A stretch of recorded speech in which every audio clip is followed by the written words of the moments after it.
When you are 22, we see confusion as part of learning. When you are 42, confusion becomes very expensive. When you are 52, confusion becomes an experience for another person.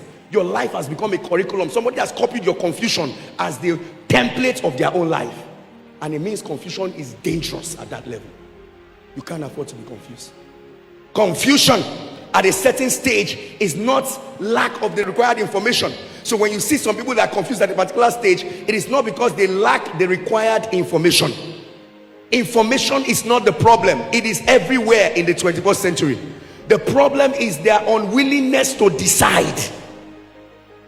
And that unwillingness to decide is based on the fear of the quality of discipline that they will need to enforce to achieve that goal, that thing they're supposed to decide on. That unwillingness to decide is as a result of the pressure that life will put on them if they make that decision and decide to act in that direction. So when you see some people say, oh, I'm still confused, I'm not decided. No, they know it. They are considering the pressure. They are considering the discipline that it will demand from them. They are considering the whole challenge that they will go through. But guess what? You see that pressure, you see that discipline, you see the whole of those things that it will demand for you.